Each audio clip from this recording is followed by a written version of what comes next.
Welcome back to the channel and to another new episode of things you might not know about WWE 2K22. This one is episode number 5, but as always check out the series playlist linked on the screen for any you might have missed. Nonetheless, let's get into it. Here we go again with more secrets, Easter eggs, hidden features and awesome details. This is 10 more things you might not know about WWE 2K22.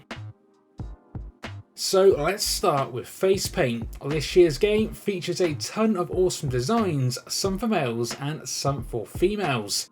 But what you might not know is that for female superstars there is some exclusive Sting face paints. Now these are not exactly as Sting had them, likely due to copyright, but it is clear these are based on his previous designs. So we have got this one based on the more traditional Sting, this one for Sting in the early 90s, this one for a more modern day version, as well as this one for Wolfpack. Again, these are exclusive to female superstars and not available for males. It is worth pointing out though that there is one Sting face paint available for both male and female, which is this one based on his late 80s version. Sticking with designs, although this time for Batista. So we all know Batista is once again on this year's roster with a more classic version as well as a more modern version. Now even though the modern version features the same attire and look that we had in 2K20, a thing that you might not have noticed is that despite the attire not being updated, his body art actually has, as Batista now features his updated tattoos that we last saw at Wrestlemania 35, even though he is still wearing his Wrestlemania 30 attire.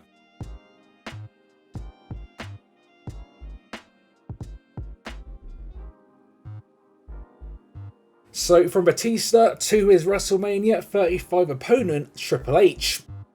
A returning yet still awesome little Easter egg and detail for Triple H in 2K22 is that he still features his trademark sledgehammer.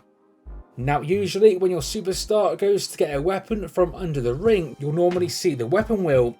But when Triple H goes to get a weapon for the first time, he'll instead bring out his trademark sledgehammer and not the regular weapon wheel. It is worth noting that this is only for the first time you do it, and you'll then see the weapon wheel from there on after.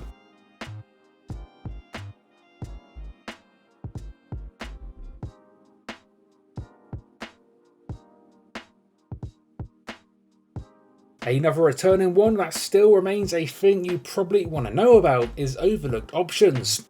Now for the most part options are just a general thing, but there is still some cool little things that you might not be aware of. This includes weight detection, what pin system you want to use, blood, referee downtime, as well as options to allow the targeting of referees, managers and even teammates. A cool new detail and change from 2K20 is this year exposed turnbuckle. Now even though exposing the turnbuckle in itself isn't a new thing, what is new is that by using it, or should I say getting caught using it, you can actually get disqualified.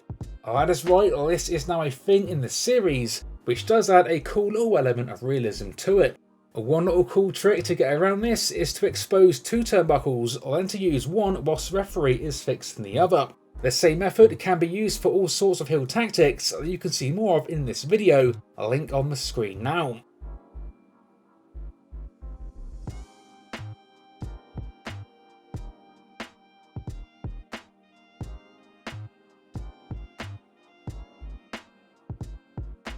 So as we've covered multiple times in this series already, it is clear the Fiend Bray Wyatt was going to be in 2K22, as there is multiple new animations and visuals for him. Adding to that list today is another, which comes in the form of some Alexa Bliss footwear. Now even though these shoes are not selected by default, they can be found in this year's creation suite, and as you can see they do feature another image of the Fiend in 2K22.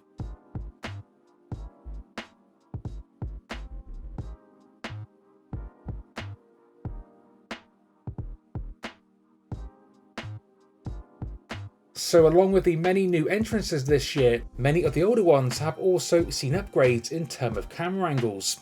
So this means that even though the motion itself is the same, with the new camera effects in action, the entrances themselves do look much improved. This can be seen for many in-game superstars such as The Rock, as well as superstars that didn't make the final cut for the roster such as Christian, whose Captain Charisma preset entrance also now features the brand new camera visuals.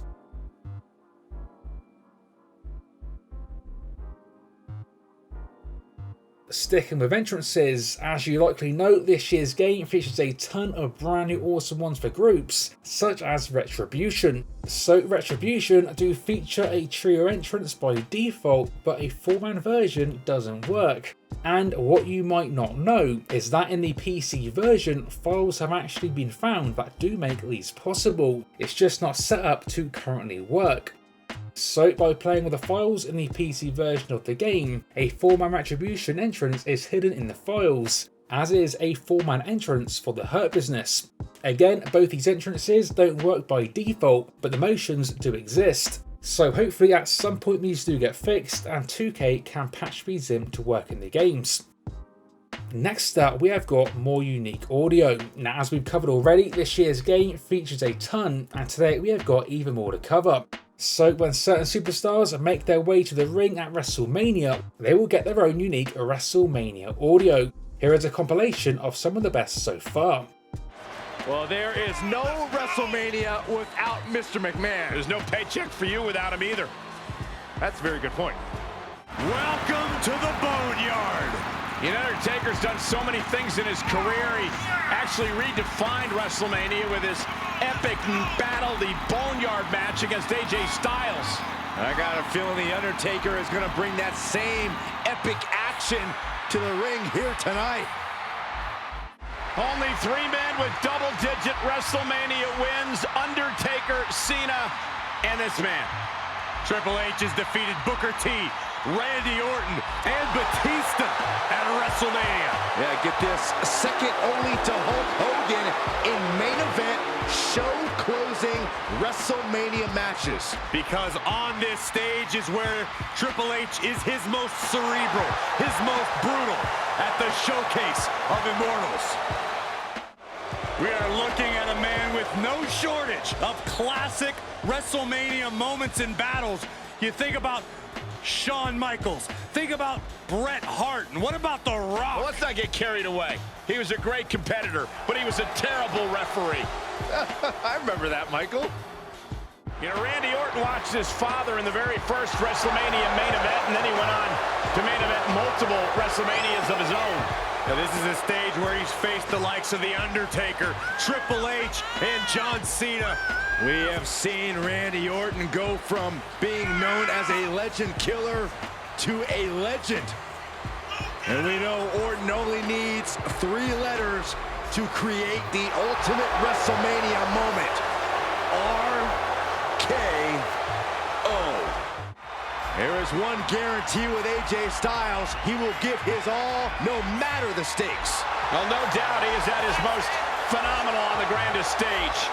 Well, think about the epic battles that AJ Styles has had at WrestleMania against the likes of Randy Orton, Shane McMahon, even The Undertaker. I fully expect to see an all-time classic here in moments at the Showcase of Immortals.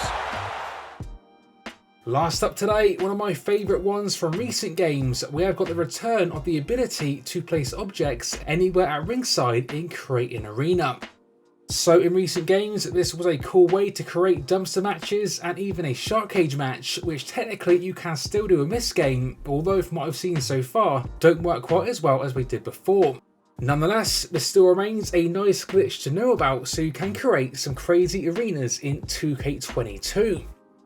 So first, go to Create an Arena, then go to Stage, Stage Construction, then Stage and Ramp, then select this specific arena. From there, OK it, then to Venue and select Classic Sports Arena.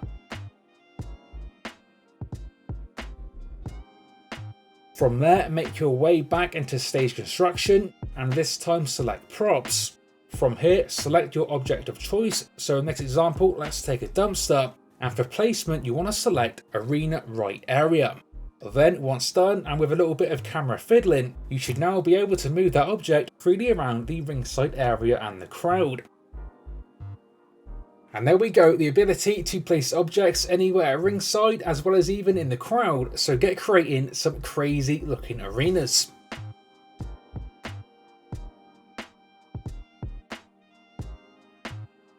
As always, share with me in the comments any suggestions for future inclusions in this series. Stay tuned for more episodes coming to the channel soon. And until next time, this has been 101, and I will see you all on the next one.